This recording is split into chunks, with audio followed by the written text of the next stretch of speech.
नमस्कार दोस्तों, आप सभी लोगों का फिर से स्वागत है टंडन स्टड फॉर्म के पार्ट 2 के अंदर। और इस वीडियो में हम आपको एक और नुकरा घोड़ा दिखाने वाले हैं और जिस घोड़े का नाम है चांद। हाँ जी। है ना? हाँ जी। हाँ जी। तो बंटी भाई, अगर हम बात करें अभी हमारे सामने जो घोड़ा खड़ा हुआ है चांद, हाँ जी। इसका बाप कौन है? इसका बाप प्रदीप भाई खली है। खली। खली है। और खली कहाँ का घोड़ा है? खली संगरूर में है जी। और इसका जो ग्रैंड साइड है वो गुलजार है। अभी है खली घोड़ा? हाँ जी। हाँ जी, है संगरूर कितने में। साल का होगा खली घोड़ा? ये तो मुझे पता नहीं जी कितने साल का होगा, मैंने शायद कभी वीडियो देखा तो नहीं मैंने उसको। शायद वीडियो तो बनाई है उसकी, पर मेरे को आपके वीडियो में मैंने देखा था जी, है बाकी ना? मैंने उसको कभी रूबरू नहीं देखा। कुछ मेरे हिसाब से 8-9 साल है, 10 साल कुछ ऐसी बताई थी, अभी कंफर्म नहीं है। चलो जितने भी साल का हो। बाकी अगर अब बात करें इसकी चांद की हाइट की, तो हाइट में क्या है? हाइट साहब इसकी 65 है जी। 65 है। हाँ जी। और अगर उम्र में बात करें? उम्र में ये 6.5-7 साल का है जी। 6.5-7 साल का। हाँ जी। तो बंटी भाई, पहले से और अब में इस घोड़े में एक फ़र्क अब हो सकता है कि पहले भी ऐसा ही हो, पर मेरे को लगता है पहले चुपचाप खड़ा रहता था, शांत। मैंने आपको पहले बोला भी तो शायद वीडियो में, बंटी भाई इतना शांत खड़ा रहता है, और अभी घोड़ा थोड़ा सा ऊधम कर रहा है और नाटक कर रहा है, ऐसा क्यों? क्या खिलाया डाइट में? डाइट तो प्रदीप भाई कोई ऐसी है नहीं, डाइट तो मैं सनी भाई दोराहा की देता हूँ सभी पशुओं को। पर इसके अंदर ये है, जब आप आए थे पहली बार, इसका वीडियो बनाया था अपन ने, तब ये नया नया ही लिया था हमने। ठीक है, उस वक्त मुक्तसर मंडी से लाए थे जब पहला वीडियो आपने इसका बनाया। उसके बाद में इसको यहाँ पर जैसे रखा, इसकी वो मेंटेनेंस हुई, फिर इसको घोड़ियाँ मिली। घोड़ियों की वजह से थोड़ा ये बहुत आजकल मस्ती भी करने लग गया। तो कितनी क्या घोड़ियाँ मैट करा दी होगी इससे? 22 घोड़ियाँ करा दी हैं। 22 घोड़ियाँ। हाँ जी। और रिजल्ट कितने के आ चुके हैं? रिजल्ट आ चुके साहब 2 के। दो रिजल्ट आए बस? 2 रिजल्ट आए हैं जी। ओके। तो अगर आने में है जी हर। और बात करें वो 2 रिजल्ट की, 2 रिजल्ट कैसे आए? एक बच्ची आई है, एक बच्चा आया है जी। एक बच्ची और एक बच्चा। बच्चा। हाँ, एक कोल्ट है, एक फिली है। तो बंटी भाई, जैसे आप नुकरा भी रखते हो घोड़ा और मारवाड़ी भी रखते हो, हाँ जी। किसकी केयर ज़्यादा करनी पड़ती है? सबकी करनी पड़ती है जी। सबकी? सबकी एक समान ही करनी पड़ती है। ये तो जैसे आज खुद का घर में अपना खुद का ही बेटा है, बेटी है, तो ऐसा थोड़ी है कि सब बच्चे को ज़्यादा केयर होगी, बेटी की ज़्यादा केयर नहीं होगी, कि बेटी की होगी कि बेटे की नहीं होगी। केयर तो आपको सबको ही करनी नहीं, पर ये सफ़ेद है ना, थोड़ा गंदा ज़्यादा होता है, काले में तो खरखरा भी मार वो देगा। तो देखो साहब, मिट्टी तो काले पे भी बहुत चिपकती है, सफ़ेद पे भी चिपकती है, तो काले पे भी बहुत चिपकती है। आज आपके खुद के पास में गाड़ी है किया, वो काली है, देखो साहब वो कितनी गंदी हो जाती है। अब आज वो आप सफ़ेद गाड़ी ले लो, वो कीचड़ में जाएगी तो वो भी तो गंदी होगी। मैं एग्जाम्पल गलत ट्रैक पे ले जाते हो कभी। गलत ट्रैक पे नहीं, एग्जाम्पल को आपको समझा रहे हैं जी। बात घोड़े की चल रही थी, तुम मेरी गाड़ी पे पहुंच गए। मैं रंग का बता रहा हूँ, गाड़ी का नहीं बता रहा जी। तो बंटी भाई, जैसे अभी बात करें फार्म के बंदे वगैरह की, तो जैसे कितना क्या टाइम लग जाता है सुबह से? शेड्यूल का क्या रखते हो? यानी कि शेड्यूल मैंने लगता है 17 घोड़ा घोड़ी है। 16 है जी, 16-17 15-16 है। हाँ जी। तो क्या शेड्यूल रहता है घोड़ा घोड़ियों का? शेड्यूल कुछ नहीं साहब, 6 बजे उठ के ये चारा दाना करते हैं, फिर खरकरा ब्रूश करते हैं, फिर अपना कामों पे लग जाते हैं, कोई चाय खाना नाश्ता करने लग जाते हैं। ये है, बाकी तो इनको अपना खुद को ही करना है। मैं तो इनको इतना ध्यान देता नहीं हूँ कि भाई ये क्या कर रहे हैं। तो अजमेर में जैसे नुकरे घोड़ा घोड़ियों की क्या संख्या होगी? कुछ है आइडिया थोड़ा बहुत आसपास के? नुकरे घोड़ा घोड़ी तो बहुत है प्रदीप भाई, अजमेर के अंदर, अजमेर के पास के एरिया में। शादी बारात वाले? हाँ, शादी बारात वाले बहुत हैं जी। तो दूल्हा सफ़ेद घोड़ी पे क्यों बैठता है? पता है कि इसके बारे में कुछ? कई जैसे पुरानी रीत चली आ रही है कि साहब दूल्हा जो सफ़ेद घोड़ी पे इसलिए जाता है क्योंकि अला बला नहीं लगती। अला बला नहीं लगती? हाँ, कहते हैं, पर वैसे तो बला के पास तो खुद ही जा रहा है, तो अला बला तो क्या करेगी उसके लिए भी। और जैसे आप चित्तौड़ के एरिया में जाओ, ठीक है, तो वहाँ पे नुकरे घोड़ों पे जाते हैं, नर घोड़ों पे जाते हैं। अच्छा, घोड़ों पे? हाँ हाँ। अलीगढ़ भी देखो आप, तो अलीगढ़ के ऊपर भी नर घोड़े ही जाते हैं जी, शादी बारातों के अंदर। बिल्कुल। घोड़ियाँ बहुत कम जाती हैं वहाँ पे भी। तो मेरे लगता है अलग अलग एरिया का अलग अलग ट्रेंड है जी। बहुत सी जगह काले घोड़ों पे भी चले जाते हैं। हाँ, ऐसे जैसे छोटे गांव हैं उधर जैसे कमेद घोड़ियाँ भी जाती हैं, भंवर घोड़ियाँ भी जाती हैं, अबलग घोड़ियाँ भी जाती हैं।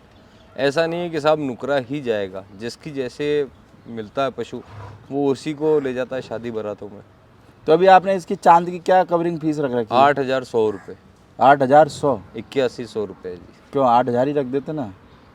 8,000 ही देते हैं, देते तो कोई पूरे 8,100 तो है नहीं, देते तो एक 8,000 ही है, बोलना 8100 ही पड़ता है। ऐसे 999 से है? हैं? ऐसे जैसे लोग लिखते हैं 999 हाँ, देते हैं 1000। वो सिर्फ पेट्रोल पंप पे ही है जी। आप 999 अगर आ जाएगा तो आपको 1000 ही देने पड़ेंगे जी पूरे।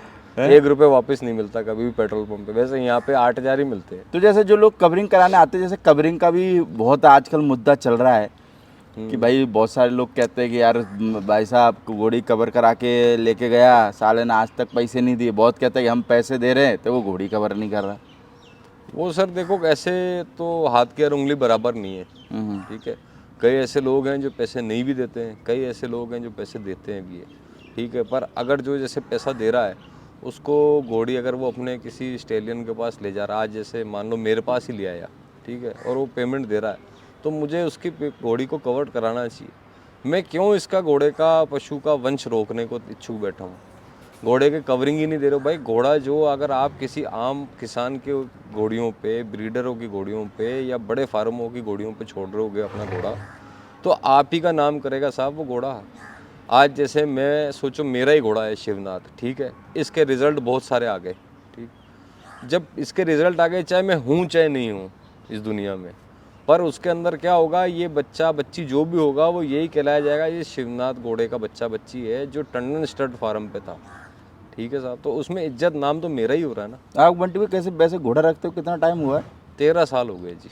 और जो मार्केट में जिनके पास अच्छे अच्छे घोड़े उनको मेरे को लगे 30 साल हो गई। हाँ, तो ये चीज़ है जैसे कि वो आपसे पुराने, तो उनको ये चीज़ समझ में नहीं आती जो उनको आपको ये आ रही है? चीज़ सब समझ में आती है। उनको ये समझ में आ चुका है कि हमारे घोड़े से उसकी घोड़ी पे ब्रीड अच्छा हो जाएगा और उसके पास में अच्छा बंटी भाई पशु आ जाएगा। यहाँ पे एक बात मैं पूछना चाहूँगा, ये बताओ मेरे को, जैसे कि जो पुराने ब्रीडर हैं, हाँ जी, जिनके पास अच्छे घोड़े हैं या फिर नी भी हैं, हाँ जी, उन पुराने ब्रीडर को ये पता तो होगा कि हो सकता है मैं सही भी हूँ, हो सकता है गलत भी हूँ, कि भाई कौन सी घोड़ी या कौन से घोड़े से मिलाए तो अच्छा बच्चा दे सकता हाँ हाँ, पता होता है जी, है। पता होता है। ब्रीडर को भी पता होता है कि इस घोड़ी से अपने घोड़े की अगर कवरिंग दे रहे हैं अपन, तो ये बच्चा बच्ची जो भी आएगा बहुत अच्छा प्रोड्यूस करेगी, ये उनको पहले से ही पता होता है। तो अमूमन क्या होता है कि जो बड़ा फार्म वाले हैं, जो जिनके पास नर घोड़े हैं, वो इसलिए घोड़ियों को कवरिंग उन लोगों को मना करते थे कि भाई हमारे घोड़े का अच्छा बच्चा इसके पास आ जाएगा।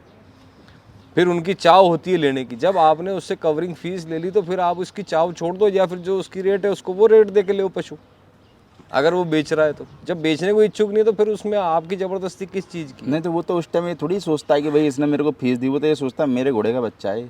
हाँ, तो घोड़े का बच्चा है, वो कब अगला मना कर रहा है कि मेरे घोड़े का, तेरे घोड़े का बच्चा नहीं, किसी और के घोड़े का बच्चा है। वो तो कह ही रहा ना भाई तेरे घोड़े का बच्चा है। पर कम से कम वो जब आपको फीस दे रहा तो उसको फिर कवरिंग तो दो वापस से, क्योंकि आपको लालच है कि भाई मेरे घोड़े से अच्छा रिजल्ट इसकी घोड़ी के पास आ गया, तो अब मेरे घोड़े के बाद में इसका बच्चा अगर मेरे पास हो तो मैं इसको दिखा के अच्छे पैसों में बेच लूँगा, ठीक है। इसलिए वो उनके ऊपर छोड़ते नहीं है। और ये रोक रखा है साहब यहाँ पे, पता नहीं क्या हिसाब है, जितने मतलब ये ब्रीडर हैं वो अच्छे पशु होने के बाद भी लोगों को कवरिंग ही नहीं देते राजस्थान में। क्यों राजस्थान में ही क्यों? राजस्थान में सब मैंने जगह देखा होगा ऐसा तो। मैंने तो राजस्थान में देखा। आप मेरे को दूसरी जगह बता दो कहाँ पे ऐसे स्टेट, गुजरात हो गया, पंजाब हो गया, महाराष्ट्र हो गया, कि जहाँ पे लोगों ने अपनी घोड़ियों को लेके गए और घोड़े वालों ने कवरिंग देने के लिए मना कर दिया। वैसे ऐसा तो और कोई जगह शायद ध्यान आता नहीं है कोई। ऐसा है ही नहीं कोई देखे। तो ऐसा यहाँ क्यों है? हैं? ऐसा यहाँ क्यों है? अब इनकी सोच इतनी है साहब, इसके अंदर दूसरा क्या क्या करेगा? तो भाई सोच बड़ी ही नहीं कर पा रहे, तो फिर ज्ञान की बात है तो बस घोड़े ही बड़े हैं, है। घोड़े ही बड़े हैं, सोच बड़ी नहीं है इनकी। हमारा घोड़ा साहब 63 का, हमारा 64 का, हमारा 65 का। अरे सोच भी तो बड़ी करो 70 की। तो ऐसा भी तो हो सकता है कि हमारी सोच छोटी हो और उनकी बड़ी हो। किनकी? तो हम ही छोटा सोच पा रहे हो, वो कुछ आगे का सोच के बैठे हो नहीं। वो तो ये सोच पा रहे हैं कि साहब ये पशु जो ब्रीड कर रहे हैं वो हमारे को ही मिले, और इससे ऊपर कोई सोच नहीं है। क्योंकि देखो हम उनको सोच रहे हैं कि वो उनकी सोच छोटी है, वो वीडियो देखने के बाद सोचेंगे कि इनकी सोच छोटी है, हमारी तो बड़ी है। वो तो पूरे घोड़ा मार्केट को पता है, मेरे को बताने की जरूरत तो है ही नहीं प्रदीप भाई कि किसकी सोच छोटी है और किसकी बड़ी है। पर ये कि सबों को सब घोड़ों की कवरिंग देनी चाहिए जी, क्योंकि क्योंकि भाई उसका घोड़ा वंश आप चलाओगे ही नहीं तो भाई साहब घोड़ा चले जाएगा तो फिर मार्केट में ये रहेगा यार उस घोड़े के तो यार बाहर कवरिंग ही नहीं देती, उस घोड़े के तो बहुत कम बच्चे बाहर है यार। तो मेरे हिसाब से इन लोगों को जो ब्रीडर हैं इनको पशुओं को या तो फिर गेल्ट करा देना चाहिए, फिर राइडिंग ही करो, और या फिर ज्ञान की बातें नहीं करनी चाहिए बाहर जाके। ज्ञान तो कभी मैंने देखा नहीं कोई वीडियो पे कराओ इनने, है इनने वीडियो पे तो कभी ज्ञान नहीं दिया। नहीं वीडियो में नहीं देते ना। हाँ, ये खुद आपस में दे लेते होंगे, बाकी ज्ञान नहीं है जी। ये वीडियो में ज्ञान क्यों नहीं देते? जैसे ज्ञान की बात नहीं, जैसे मान के चलो देखो उसको हम हमारी लैंग्वेज में जैसे हमने ज्ञान बोल दिया, किसी ने जानकारी बोल दी, किसी ने भाई महत्वपूर्ण जानकारी, इंपॉर्टेंस जो भी हो, अलग अलग लोगों की नज़र में अलग अलग है। हाँ जी। आदमी यानी कि इंटरव्यू देना ही नहीं चाहता, जो कहता है कि भाई साहब ये तो बहुत अच्छे आदमी, इनको बहुत नॉलेज है, वो आदमी कहता है ना इंटरव्यू नहीं देंगे। आप मेरे को पहले ये बताओ, क्या आपने ऐसे जो ब्रीडर हैं जिनका नाम चलता है, उन्होंने कभी ये बताया कि वो कौन सा दाना देते हैं? मैंने तो अभी आपकी बताया वीडियो ना, क्या बताया, बताओ। मूंगफली का नीरा। तो मूंगफली के नीरे से पशु बन जाता है? तो उन्होंने जो बताया मैंने आपको बता दिया ना वो। तो हमने भी तो बता दिया आपको साहब, हम रचका देते हैं, कुट्टी देते हैं, मूंगफली का नीरा देते हैं, सनी भाई की फीड देते हैं। ऐसे किसी ने कभी कुछ बताया? फिर वो बता मूंगफली के देंगे, नीरे से ही बन जाता पशु? फिर वो आपको बता देंगे, आप भी देने लग जाओगे, फिर उनको कौन पूछेगा? तो फिर यही तो बात है, जब वो अपना चारा दाना ही नहीं बता रहे तो वो अपने घोड़े के बारे में क्यों करेंगे? मैं तो सोचता हूँ अगर घोड़े को ब्रीडिंग नहीं कराते किसी घोड़ियों से, तो उनको घोड़े को गेल्ड करा के अपने घर पे रखें और उसको राइडिंग में इस्तेमाल में लें, लोगों को दिखाएं कि साहब हमारे पास में इतना अच्छा पशु है। जब अगला आदमी आपको फीस दे रहा है फिर आपको क्या नुकसान है यार? हाँ, कोई आप मांगो फीस और वो अगला आदमी आपको उतनी फीस ही नहीं दे, जब तो आपकी बात भी जायज़ है कि साहब मैं नहीं दे सकता कवरिंग। अब बंटी भाई क्या लगता है, घोड़ा मार्केट में लोग थोड़े थोड़े जागरूक हो रहे हैं क्या? देखो चलो, आपकी बात नहीं कर रहा, आप सब खुल के बोल देते हो, ठीक है। लोग अब जागरूक हो रहे कि नहीं हो रहे? क्योंकि आप एक घोड़े वाले हो और घोड़े वाले की घोड़े वालों से तो बात होती चलती रहती है भाई। सर घोड़े वाले तो पहले से ही जागरूक थे, अभी भी जागरूक हैं। देश आज़ाद हुआ है पर लोग आज़ाद नहीं हुए। देश आज़ाद है, हाँ, पर लोग आज़ाद नहीं है। लोग आज़ाद नहीं है। नहीं है जी। ऐसा कैसे लगता है आपको? भाई मेरे को आपसे काम है, मैं आपके खिलाफ बोल ही नहीं पा रहा। हाँ ये बात भी है यार। मेरे को आपसे काम है, मेरे को आपके पशु से काम है, तो मैं आपके खिलाफ बोल ही नहीं पा रहा जी। तो आप ऐसे सबों के खिलाफ बोलते, आपको डर नहीं है क्या कोई? मैं ऐसा क्या खिलाफ बोला है? मैंने ऐसा क्या खिलाफ बोला जो मैं किसी से डरूं? भाई मैं मेरे पशु के बारे में बता रहा हूँ, जो घोड़ा मार्केट में चल रहा है वो बता रहा हूँ। और लोग तो इतना भी नहीं बताते हैं, लोग तो इतना भी नहीं बताते। तो वो उनकी सोच है जी, उस सोच का तो मैं भी क्या कर सकता हूँ? भाई अगर बताएं तो अच्छा है, क्योंकि अपना पशु वो खुद पाल रहे हैं, किसी के भरोसे चारा दाना आप ले नहीं रहे हो, आपके खुद के पशु को चारा दाना अपने खुद के खर्चों से खिला रहे हो, तो फिर क्यों किसी से दब के बोलना? पर दबा हुआ ही है ना मार्केट, तो देखे तो मैंने अभी कुछ तो आपको 20% लोग हैं जो तो मैंने 20% भी हिंदुस्तानी को सिर्फ 20% भी मैं ज़्यादा बोल रहा हूँ, मेरे लगे 10% ही लोग होंगे जो गलत होता है जब उनके साथ में खुल के बोलते थे, बाकी सब अंदर ही दबा लेते भावनाएं। प्रदीप भाई आप ही मेरे को बताओ, पहले हर यूट्यूबर पहले ये पूछता था कि साहब आप ये चीज़ बताओ, जो न्यू कमर्स आए हैं, ठीक है, उनको ठगों से कैसे बचना चाहिए। अब ये 2 साल में वो गए कहाँ जो ठगों से बच रहे थे? क्या आप ठगी हो ही नहीं रही किसी के साथ में? हो रही है ना, तो फिर बोल क्यों नहीं रहे?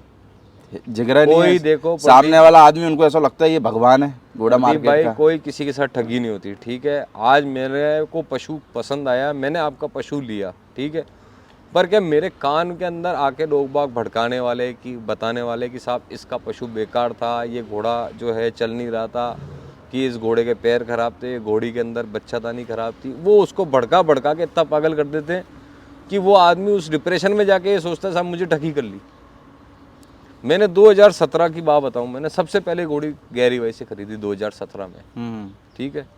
जब मैंने सबसे पहली घोड़ी गहरी भाई से 2017 में खरीदी तो लोगों ने मेरे को कहा कि तेरे को एक पंजाबी ने ठग लिया। आपको बोला? हाँ, मेरे को ही बोला, जो मेरे साथ रहते थे। गहरी भाई के बारे में? हाँ। अच्छा। तब मेरा पहली बार इनसे मुलाकात हुई थी, तो मैंने कहा कोई बात नहीं, अगर ठग भी लिया तो पंजाबी का माल पंजाबी खा गया, क्या फ़र्क पड़ता है, ठीक है। जो मेरे नसीब में होगा वो मैं देख लूँगा। मैंने ये बात जाके गहरी भाई को बोली, तो गहरी भाई ने मेरे को बोला कि बंटी तेरा पैसा पड़ा है, तो घोड़ी वापस रख जा और पैसा तेरा ले जा, ले जा, ले जा। ऐसा कोई नहीं बोलता। गहरी भाई ने मेरे को ये भी कहा था कि मैं पहली ठान में तेरी घोड़ी फ्री कर दूंगा। ये जो रानी घोड़ी तो आपने है, पहले वीडियो में भी बताया पहले था। भी मैंने बताया और आज भी मैं आपको बता रहा हूँ। बिल्कुल। आप झूठ बोलोगे नहीं तो आपको कभी ये सोचना ही नहीं पड़ेगा कि उस वक्त मैंने क्या बोला था। सच बोलो तो आपको जिंदगी भर याद रहता है जी। झूठ के टायर बहुत जल्दी पंचर हो जाते हैं। काय के टायर? झूठ के टायर। अच्छा, झूठ के भी टायर आते हैं क्या? झूठ के बहुत भारी टायर होते हैं जी, पंचर बहुत जल्दी हो जाते हैं क्योंकि आपने ये भूल जाते हो कि आपने पिछली बार क्या बोला था। तो कहाँ मिलते हैं झूठ के टायर? ये साहब झूठ के टायर जो मिलते हैं बड़े बड़े लोगों के पास मिलते हैं जो झूठ बोल जाते हैं, फिर बाद में याद नहीं आता उस वक्त क्या बोला। कभी कभार तो तुम इतना भारी डायलॉग दे दो तो मैं अगला सवाल ही भूल जाता हूँ क्या पूछना है। अच्छे बादाम खाया करो, नहीं तो भाई साहब 11 बादाम खा लिया करो रोज के भिगो। बादाम खाने की जरूरत है ही नहीं, अपने को तो सब याद रहता है। तो फिर आप तुम डायलॉग को ज्यादा भारी दे देते हो ना यार। ऐसा तो मैं कुछ नहीं कह रहा। झूठ के टायर मैंने तो सुने थे रबड़ के भी आते तुम्हारे अलग ही टायर बना दिए घोड़ा मार के। जैसे मैं आपको बोलूं लोग बाग कहते हैं कि भाई गंजा टायर और गंजा आदमी से हमेशा बच के रहना चाहिए। अपने भी बाल कम है, ऐसा नहीं कि अपने बाल कम नहीं टोपी है। लगा के बैठे हो क्या? टोपी नहीं साहब, ये धूप का चिल्का आता है, आप तो छाया में बैठ जाते हो, हमें धूपों में बिठा देते तो हम क्या करें, इसका भी तो धूप, अभी चलो भगवान ने भी देखा कि भाई इतनी धूप पड़ रही है, कम से कम छोटी छाया कर दे। वैसे घोड़ा मार्केट में इतने लोग टोपी लगा के रहते ही है वैसे तो, है ना? ये मार्केट ही टोपी बाजों का है। आप इसको गलत वे में ले गए यार, फिर से आप इतना हंसने लग गए। टोपी बाजों का मतलब ये है कि साहब मेले मंडी आप कहीं पे भी जाओगे तो इसके अंदर आपको अमूमन आदमी टोपी, हैट और साफेर इनमें दिखेगा, पर ऐसा थोड़ी है कि ये टोपी बाज आप उसको गलत ही ले जाओ बिल्कुल ही। मैं कब लेके गया? मैं तो आप हंसे क्यों ऐसा? हर चीज के दो पहलू होते हैं। हंसना मना है क्या? हर चीज के दो पहलू हैं, आप गलत पहलू पे चले जाते हो, आप सही पहलू पे नहीं तो हंसना मना थोड़ी ना है, मैंने तो कुछ बोला ही नहीं। अरे आप बोले नहीं। अरे भाई ऐसा तो मैंने कुछ बोला नहीं, जितनी आपको हंसी आ गई यार। तो अभी चांद की कवरिंग चालू है कि नहीं है? हाँ जी, हाँ जी, चालू है? चालू है जी। चलो, मैं कोई ऐसा ब्रीडर नहीं हूँ कि साहब मेरे पशुओं की कवरिंग नहीं दूँ। दोगे बराबर। हाँ, बाकी जो फीस लोग देगा भाई, जो वो अपने घोड़े की भाई और जो लोग नी भी दे रहे हैं वो कोशिश करें, देखो अब तुम्हारी क्या पॉलिसी वो तो हमारे को नहीं पता, पर कोशिश करें कि भाई भाई बाहर दें, क्योंकि आप देखो अश्व प्रेमी अपने आप को कह रहे हो तो मेरे को लगता है कि बाहर कवरिंग देनी चाहिए। बाकी आपकी इच्छा है, क्योंकि घोड़ा आपका है भाई। नहीं, इच्छा तो देखो साहब उन्हीं की है, पर उनको देना चाहिए, उससे उनके घोड़े का ही वंश बढ़ रहा है, ठीक है, और उन्हीं का नाम होगा, पर पता नहीं क्या इनका ट्रेंड है, ये देना ही नहीं चाहते। चलो वीडियो देखेंगे आपकी तो हो सकता है आपकी बात मान लें वो। मेरी तो कोई बात ही नहीं मानता जी, तो ये क्या मानेंगे। नहीं हो सकता है, देखो कभी कभार ऐसा होता है बड़े डॉक्टर की दवा काम नहीं आती, छोटे के काम आ जाती है। ना ना, कोई भी जो बड़े डॉक्टर के पास जाता है वो रोड छाप हकीमों के पास नहीं घूमते वो। चलो इस वीडियो को यहीं पे एंड करते हैं, और बाकी आपको दूसरे पार्ट के अंदर दिखाते हैं भाई टंडन स्टड फार्म की और भी जो बच्चियां और जो घोड़ियां हैं। बहुत बहुत ओके, धन्यवाद थैंक यू प्रदीप बंटी भाई भाई, आपका आने के लिए। आप हंसाया मत करो यार ऐसे यार। आप ऐसे सवाल ही मत पूछा करो कि आपको हंसी आ जाए। तुम्हारा काम तो सवाल पूछने का है यार, आप सवाल हम सबों से पूछते, वो ऐसे भारी डायलॉग नहीं देते, तुम ज़्यादा भारी डायलॉग दे देते हो। अब ये भी तो है साहब, अजमेर की कहावत है, अजमेरा तेरा ना मेरा। तो अब अजमेर के अंदर कहावतें इतनी, तो मैं तो क्या करूं, मैं तो कहावत ही बता सकता हूं आपको। चलो ओके, थैंक यू आंटी भाई। धन्यवाद प्रदीप भाई।